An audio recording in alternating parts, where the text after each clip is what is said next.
हाँ तो स्टूडेंट, दो फोर्स आपने कर ली, एक तो ग्रेविटेशनल फोर्स फर्स्ट जो है, और सेकंड है वीक न्यूक्लियर फोर्स।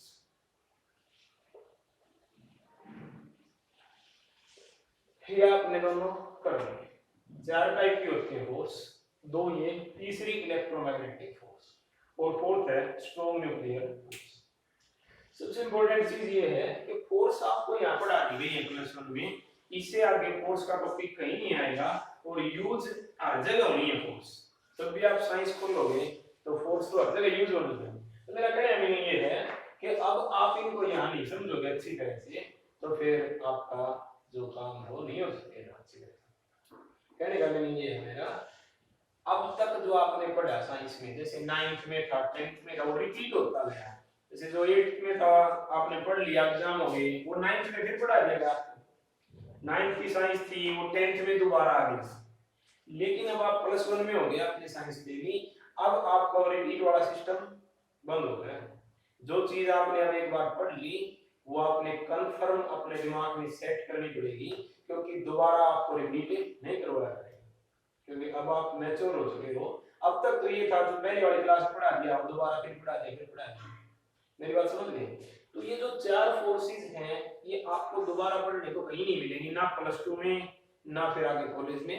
ये आप इनको अगर सीख लोगे अच्छे तरीके से तो आपके समझ में आ जाएगी, आगे वाला प्रोसेस भी सही चलेगा आपका। और किसी ने अब भी नहीं सीखी तो बाद में फिर आपको दिक्कत होगी, क्योंकि जब ये समझ में ही नहीं आएगी। तो फंडामेंटल फोर्स है, जब आपको फंडामेंटल क्लियर नहीं होंगे तो आगे तो आपकी समझ में आना ही। तो दो फोर्स मैंने आपको करवा दी, एक थर्ड है इलेक्ट्रोमैग्नेटिक फोर्स। इससे पहले एक दो छोटी मोटी चीजें बताता हूं मैं। आप मेरे को ये बताओ, चार्ज किसके ऊपर होता है? एक तो प्रोटॉन पे हमने कल ही बात करी थी, कितना, प्लस 1.6 × 10⁻⁻⁹। एक होता है इलेक्ट्रॉन, कितना, -1.6 × 10⁻⁻⁷। बस इन दो पार्टिकल के ऊपर चार्ज होता है, जितना प्रोटॉन पे पॉजिटिव उतना ही इलेक्ट्रॉन पे नेगेटिव। ठीक है, न्यूट्रॉन भी होता है एक पार्टिकल, उसके ऊपर चार्ज क्या होता है, 0, उसके ऊपर तो चार्ज होता ही नहीं। ये साइंस है बहुत आसान। तो प्रोटॉन P4 प्रोटॉन और P4 पॉजिटिव चार्ज, ठीक है, इलेक्ट्रॉन पे नेगेटिव। और न्यूट्रल इसके नाम से पता चल रहा है, न्यूट्रॉन मींस न्यूट्रल, यानी कि 0, ना पॉजिटिव चार्ज और ना ही नेगेटिव, नेट चार्ज है 0। तो चार्ज है ना प्रोटॉन पे होता है या इलेक्ट्रॉन पे होता है, ठीक है। एक ग्रेविटेशनल फोर्स की हमने बात करी थी, बताओ कैसे लगती है ग्रेविटेशनल फोर्स आपको? अगर सर किसी भी दो ऑब्जेक्ट, सर इस पूरे यूनिवर्स में कोई भी दो ऑब्जेक्ट हो, वो एक दूसरे को क्या करते हैं, अट्रैक्ट करते हैं, उस फोर्स को क्या बोलते हैं, ग्रेविटेशनल फोर्स। मैं कहूं किसके कारण अट्रैक्ट करते हैं, आप कहोगे सर मास के कारण। मैं पूछूं क्या मास सभी में होता है, तो मास तो सभी में होता है, ठीक है।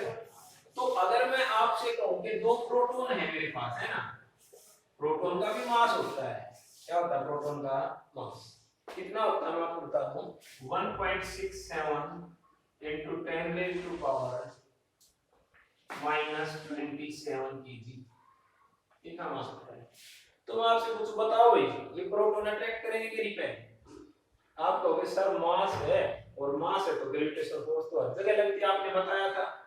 तो ये दोनों क्या करेंगे, एक दूसरे को अट्रैक्ट करने चाहिए, लेकिन ओवरऑल क्या करते हैं ये, है ना, क्योंकि लाइफ चार्ज हो गए, क्या हो गए, लाइफ चार्ज। तो ऐसे कैसे हो सकता है सर, अट्रैक्ट भी करें रिपेल भी करें, हो सकता है ना, ठीक है।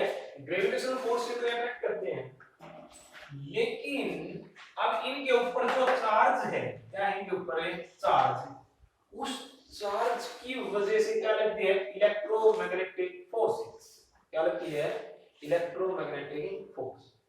और वो इलेक्ट्रोमैग्नेटिक फोर्स अट्रैक्शन की भी हो सकती है और रिपल्शन की भी हो सकती है। ये मैंने कल आपको बताया था। अट्रैक्शन की कब होगी बोलो, जब कौन से चार्ज हो, अट्रैक्शन की कब कैसे चार्ज हो, अनलाइक हो, एक पॉजिटिव हो और एक नेगेटिव, यानी क्या हो, इलेक्ट्रॉन, है ना। और रिपल्सन की कब होगी, जब लाइक हो, दोनों पॉजिटिव, या तो दोनों प्रोटॉन हो या फिर दोनों इलेक्ट्रॉन हो। आपकी बात समझ में आ गई। तो अब एक चार्ज नई चीज आ गई जिसकी वजह से क्या लगती है, इलेक्ट्रोमैग्नेटिक फोर्स। आपकी बात समझ में आ गई। अच्छे से मास की वजह से ग्रेविटेशनल फोर्स लगेगी।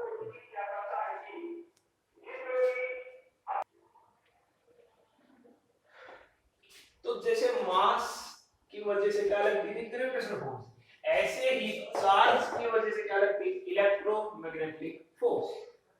ठीक है, जिस बॉडी पे चार्ज हो उस पे क्या लगेगी, इलेक्ट्रोमैग्नेटिक फोर्स। फर्क क्या है, ग्रेविटेशनल फोर्स केवल अट्रैक्शन की थी, लेकिन इलेक्ट्रोमैग्नेटिक फोर्स किसकी हो सकती है, अट्रैक्शन की भी और रिपल्सन की भी। आपको पता है कि कब अट्रैक्शन की होगी और कब रिपल्सन की होगी।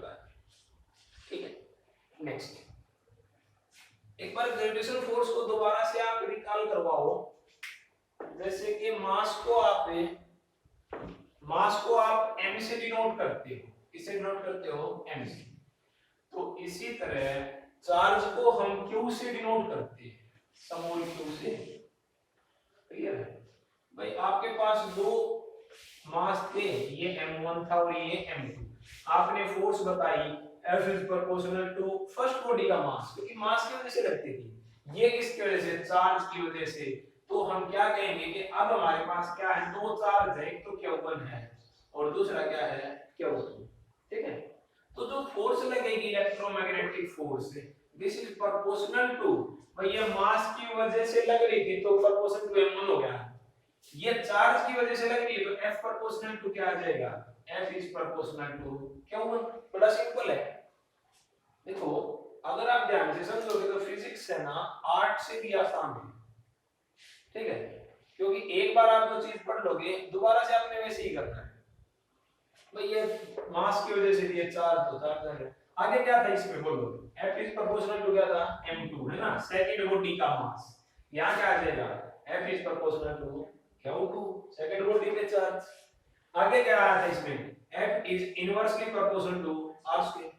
तो इसमें भी F is inversely proportional to r²। Clear है। अगर इनको इकट्ठा करके आपने कल लिखा था उस दिन, F is proportional to m1 m2 by r², ऐसे ही था ना। तो यहां पर भी क्या आ जाएगा, F is proportional to Q1 Q2 by r²। यहां प्रोपोर्शनैलिटी हट के कांस्टेंट आ गया था, F is equal to g m1 m2 by r²। यहां भी क्या आ जाएगा, F is equal to k। ये कांस्टेंट अलग अलग होगा अलग अलग क्वेश्चन में। ठीक है, this is Q1 Q2 by r।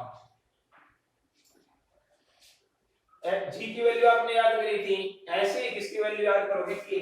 k की वैल्यू होती है 9 × 10⁹9। k की वैल्यू कितनी होती है, 9 × 10⁹9।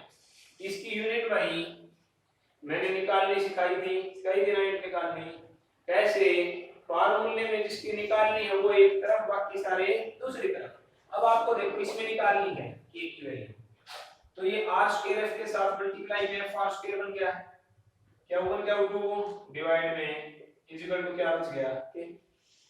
रखो वैल्यू फोर्स की क्या होती है भाई, न्यूटन। r का स्क्वायर डिस्टेंस का स्क्वायर यानी कि मीटर का square divide by Q1 coulomb into coulomb का स्क्वायर, क्या बन गया, newton metre square per coulomb square, newton metre square per coulomb. Clear है। तो अब k की वैल्यू होगी। अब उसी तरह से मैं आपको कह दूं कि भाई मेरे पास ये 2 कूलम का चार्ज है, ये 4 कूलम का चार्ज, आप फोर्स बताओ कितनी लगेगी। तो आप इस फार्मूले से बता दो। इसको बोलते हैं कूलॉम्स लॉ। क्या बोलते हैं, कूलॉम्स लॉ।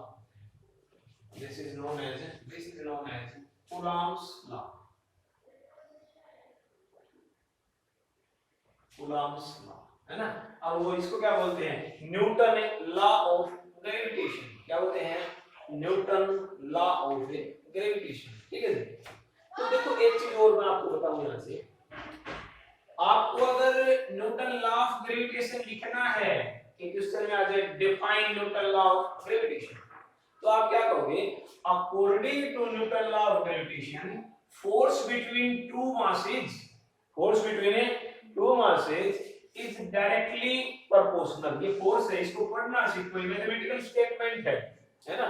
आप इसको पढ़ना सीखो, इसको लिखना सीखो। क्या लिखा हुआ है F, तो क्या कहोगे फोर्स इसके बीच में है between two masses is, क्या है proportional का साइन है, तो क्या लिखोगे is directly proportional to, इसके अब ये लिख दो, ये पहले क्या है ऊपर, ये प्रोडक्ट है दो मासों की, तो क्या लिखो is directly proportional to product of a masses and inversely proportional to square of distance between them. बस ये न्यूटन लॉ।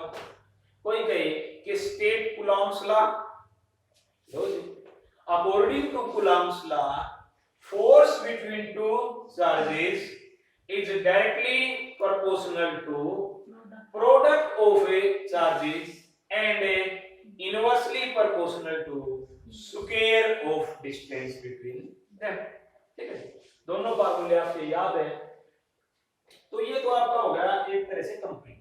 लेकिन अब मैं इसमें जो चीज बताऊंगा बहुत इंपॉर्टेंट है, पहले आप अपने दिमाग में ये जाओ, आपने +1 में क्या पढ़ना है, +1 में हम इस पे फोकस रहेंगे, न्यूटन ग्रेविटेशन लॉ पे, समझ में आ गई, मास की वजह से अट्रैक्शन, पूरा लगभग +1 का सिलेबस में यही ज्यादा आएगा। और ये कहां आएगा +2 में, कहां आएगा आपका +2 में, इलेक्ट्रोमैग्नेट जो चार्ज की वजह से फोर्स लगनी है, इफेक्ट हो रही है, वो सारे कहां आएंगे +2 में, और मास वाले +1। क्लियर है। एक चीज अब मैं आपको बताऊं, बड़े ध्यान से सुनना, ये चीज मोस्ट इंपोर्टेंट है। वैसे तो ठीक है दोनों हो गया, एक चीज वो ये है, इस जी को आपने बोला था यूनिवर्सल कांस्टेंट, है ना, उसका मीनिंग क्या था कि उसकी वैल्यू पूरे यूनिवर्स में क्या थी, फिक्स, कभी भी कहीं भी चेंज नहीं होगी, कहीं भी चले जाओ। लेकिन ये जो k है ना, ये यूनिवर्सल कांस्टेंट है नहीं, इसकी वैल्यू क्या होगी, चेंज होगी। क्या होगी इसकी वैल्यू, मेरा कहने का आप मीनिंग समझो क्या है, मेरे कहने में ये है भाई कि मेरे पास मास है, एक मान लिया 2 kg का है और एक 4 kg का है, हाँ? अब मैं इन दोनों मासेस को मान लिया कि 2 मीटर की डिस्टेंस पे रखता हूँ, कितने मीटर की पे 2, और फोर्स देखता हूँ कितना न्यूटन लगेगी, मान लिया जितना भी न्यूटन लगे मैंने यहाँ रख रखे हैं, क्लियर, मान लिया फोर्स लगी 2 न्यूटन लगी फोर्स, फिर मैं कहता हूं कि ये दोनों मास 2 का और 4 का, और उतनी डिस्टेंस पे मैंने पानी के नीचे रख दिया वाटर में, तो फोर्स कितनी लगेगी, तो भी फोर्स कितनी लगेगी 2 न्यूटन ही, समझ में आ गई ना। मैंने इनको ग्लास के अंदर फिट कर दिया कांच में, तो भी फोर्स कितनी लगेगी 2 न्यूटन ही लगेगी। क्यों, क्योंकि मैं मीडियम चेंज कर रहा हूं, और मीडियम चेंज होने से जी की वैल्यू चेंज नहीं हो रही, क्योंकि ये तो यूनिवर्स में फिक्स है, पूरे यूनिवर्स में, और ये तो वही ले ही रहे हैं मान लो। अगर यही काम इसमें करोगे ना कूलॉम्स लॉ पे, तो वैल्यू क्या हो जाएगी, फोर्स की चेंज हो जाएगी। मोस्ट इंपोर्टेंट, क्यों, क्योंकि ये यूनिवर्सल कांस्टेंट है नहीं, क्लियर है, ये यूनिवर्सल कांस्टेंट है नहीं, इसकी वैल्यू डिपेंड करती है एक तो आपकी यूनिट्स पे, और दूसरा करता है मीडियम पे, कि आप किस मीडियम में देख रहे हो, क्लियर है। तो सर ठीक है, ये तो समझ में आ गया, हर जगह अप्लाई करेंगे, फिर अब इसका क्या करेंगे, क्या करें इसका, अब वो तो ये कह देगा भाई चार्ज मैंने तो है ना वाटर में रख रखे हैं, हम कैसे निकालेंगे, वो कह देगा मैंने तो ग्लास में रख रखे हैं, मैंने तो किसी मेटल में रख रखे हैं, हम कैसे निकालेंगे फोर्स, हमें नहीं पता। अब दिक्कत ये है ना, तो इस दिक्कत को भी आप इनको सोल्व करेंगे, ठीक है, क्या करेंगे, इस दिक्कत को सॉल्यूशन करेंगे, है ना। तो ये देखो आगे इसमें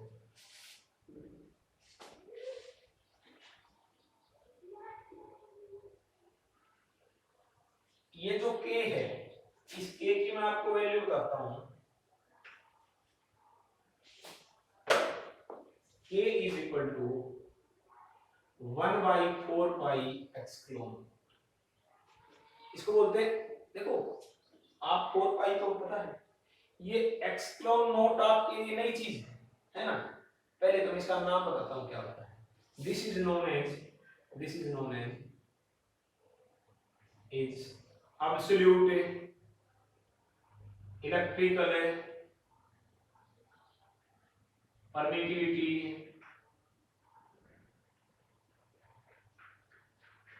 of free space और वैक्यूम।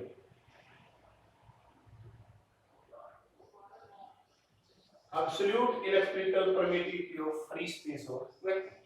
तो आप इस k की जगह ये वैल्यू पुट करोगे तो आपका फार्मूला बन जाएगा फोर्स का F k की जगह क्या आ गया 1 divide by 4 pi epsilon not. पहला चार्ज, दूसरा चार्ज क्या होगा बटे डिस्टेंस का स्क्वायर। ये है पूरा मसला, ठीक है। अब आप कहोगे सर ठीक है, ठीक हो गया, लेकिन ये ठीक आपने इसका नाम लिख दिया और मैं इसकी वैल्यू भी बता देता हूं एप्सिलॉन नॉट की क्या होती है। इसकी वैल्यू तो यही से निकलेगी वैसे तो भाई k हो गया 1/4 पाई एप्सिलॉन नॉट। आपको इसकी वैल्यू निकालनी है, एप्सिलॉन नॉट को इधर ले जाओ, इस 1/4 पाई इनटू k वैल्यू पुट कर देंगे इसकी 1/4 पाई 3.14 है ना, और k की वैल्यू वो 9 × 10⁻⁹ जब इसको आप सोल्व करोगे तो ये आ जाएगा एप्सिलॉन नॉट की वैल्यू 8.85 × 10⁻⁻12। क्लियर है? अब बात एक है नहीं सर ठीक है, हम ये समझ में आ गया, ये बदल गया। देखो हमारे माइंड में ये क्लियर है कि F क्या है, फोर्स है, दो चार्जों के बीच में फोर्स है। क्लियर? 4 पाई भी पता है नहीं क्या वो कभी नहीं में हम बता गए, पहला चार्ज कितना कूलम है नहीं पता, दूसरा चार्ज कितना कूलम, r का भी हमें पता है कि मीटर डिस्टेंस है, लेकिन इसका नहीं पता है क्या है ना? आपके दिमाग में है ही नहीं क्लियर कि व्हाट इज दिस। ठीक है सर आपने नाम बता दिया, इसकी वैल्यू भी बता दी, एप्सिलॉन नॉट बोलते हैं इसको, लेकिन व्हाट इज दिस, मीनिंग इसका फिजिकल मीनिंग क्या है, क्या मतलब है इसका, ताकि सर हम अपने दिमाग में इसको रख सके, हमारी याद रह सके वो चीज। तो अब मैं इसका मीनिंग आपको बताने वाला हूं, एक बार पूरा ध्यान देना सुनो। इसको बोलते हैं absolute electrical permittivity of free space, यानी कि इलेक्ट्रिक फोर्स की परमिटिविटी कि कितना परमिट करता है कोई मीडियम कितना परमिट करता है। एग्जांपल सुनो, ठीक है, मैं आपसे कहूं भाई आपने है ना 1 मिनट के लिए रेस लगानी है रेस लगानी, मैं आपको ग्राउंड में ले जाऊं, मैं कहूंगा 1 मिनट के लिए आप रेस लगाओ, ठीक है, मैं स्टॉप वॉच ऑन करता हूं, आप 1 मिनट में मान लिया आप 1 मिनट में मेरे से दूर चले गए 400 मीटर, कितना रन किया आपने 400। क्लियर? फिर मैं आपसे कहूं ठीक है भाई होगा, अगले टास्क में आपने ये करना है कि आपने एयर में नहीं लगाना, मैं आपको कहीं मान लिया स्विमिंग पूल है ना, उसमें वाटर है, ठीक है, मैं कहूं कि इसमें दौड़ना है आपको 1 मिनट के लिए। क्लियर है? स्विमिंग पूल है, उसमें वाटर है, मान लिया आपका यहां तक आपका, और आपने 1 मिनट के लिए उसमें क्या करना है, रन करना है, ठीक है। तो क्या आप 400 मीटर जा पाओगे क्या 1 मिनट में? नहीं जा पाओगे। समझ में आया कि नहीं आपके? मान लिया यहां तक आता है या कहीं तक भी आता है पानी में, तो 1 मिनट आप दौड़ो, तो क्या आप 400 मीटर जा पाओगे? नहीं जा पाओगे। क्यों नहीं जा पाए आप? क्योंकि वाटर की जो परमिटिविटी है, परमिट करने की क्षमता, वो एयर की बजाय क्या है, कम। समझ में आ गया? एयर की परमिटिविटी क्या है, ज्यादा, एयर आपको ज्यादा परमिट होने देती है और वाटर आपको कम परमिट होने देता है, इसलिए आप 1 मिनट में इतना दूर तक नहीं जा सकते। आपकी बात समझ में आई? तो यही बात किसके साथ भी होती है, फोर्स के साथ। कोई मीडियम तो फोर्स को ज्यादा परमिट कर देता है और कोई मीडियम फोर्स को क्या कर देता है, कम परमिट। तो ये एक स्पेशल वैल्यू है किसके लिए, वैक्यूम के।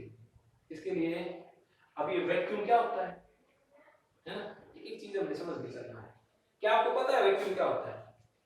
हाँ, तो वैक्यूम सुनो क्या होता है। वैक्यूम का मीनिंग होता है फ्री स्पेस, यानी जहां कुछ भी ना हो। क्लियर है? जहां पर कुछ भी ना हो, बिल्कुल खाली, उसको आप क्या बोलते हो, वैक्यूम। अब वैक्यूम आप कैसे बना सकते हो, जैसे ये रूम है, मैं इसका सारा सामान खाली कर दूं तो ये वैक्यूम थोड़ा बन जाएगा, क्योंकि इसमें तो एयर है, फिर भी क्या है इसके अंदर है, एयर। अगर आप उस एयर को भी किसी तरह से बाहर निकाल दो तो फिर ये क्या बन जाएगा, उसको बोलते हैं वैक्यूम। क्या आप वैक्यूम क्रिएट कर सकते हो? क्या आप वैक्यूम क्रिएट कर सकते हो? यस या नो? कर सकते हो। और आपने जाने अनजाने में वैक्यूम क्रिएट किया भी है बहुत बड़ा। ठीक है, मैं बताता हूँ कैसे। आपने कभी ना कभी है ना अपने मुंह के ऊपर गिलास चिपकाया हुआ है ना, क्या करते हो आप, कर क्या रहे हो भाई, गिलास है खाली है, उसके अंदर क्या है, एयर, खाली गिलास है तो उसमें एयर ही होती है, आपने अपने मुंह के ऊपर रख लिया, वो चिपकता कैसे है, आप उस एयर को अंदर खींच लेते हो, एयर कहाँ खींच लेते हो, अंदर। अब गिलास में एयर थी, वो आपने आपके पेट में खींच ली, अब गिलास के अंदर मैं पूछूं कि क्या है उस गिलास में, तो आप क्या करोगे, कुछ भी नहीं है उसमें, सिर्फ एयर थी, वो भी आपने अंदर, क्लियर है कि नहीं, उस गिलास में क्या है, वैक्यूम, समझ में आया कि नहीं, इसको बोलते हैं। तो ये जो वैल्यू है आपकी, ये कब है, जब आपने चार्ज कहां रख रखे हैं, वैक्यूम के अंदर, समझ में आया कि नहीं, कोई भी मीडियम नहीं है वहां पर कोई भी मीडियम प्रेजेंट नहीं है, ये चार्ज कहां रख रखे हैं, वैक्यूम में, तब इसकी वैल्यू इतनी आ रही है, क्लियर है। अगर आप वैक्यूम को छोड़ के किसी दूसरे मीडियम की बात करोगे तो उसकी परमिटिविटी अलग होने वाली है, तो किसी मीडियम के लिए क्या कहेंगे हम, फोर्स कितनी हो जाएगी, F इज इक्वल टू 1/4 पाई, खाली एक्सक्लोन आ जाएगा, ये नोट लगा दिया, नोट का मीनिंग क्या होगा, स्पेसिफिक है ये वैक्यूम के लिए, और वैक्यूम के लिए स्पेशल वैल्यू कितनी है, इतनी, इसकी कहो तो इतनी, के की कहो तो इतनी। अगर मैं कहूं कि मैंने चार्ज वाटर में रख रखे हैं तो ये वैल्यू इतनी नहीं आएगी, समझ में आएगी ना, अगर आप कहोगे, क्योंकि वो फिर परमिटिविटी है जो उसकी अलग आएगी, एक्सक्लोन नोट नहीं लिखोगे आप, उसको खाली क्या लिख दोगे, एक्सक्लोन, ये क्या होगी, मीडियम की परमिटिविटी, और क्या क्या 1 क्या 2 भाई आर, ये किसी मीडियम के लिए हो गया, और ये स्पेशल इसके लिए होता है वैक्यूम, क्लियर है।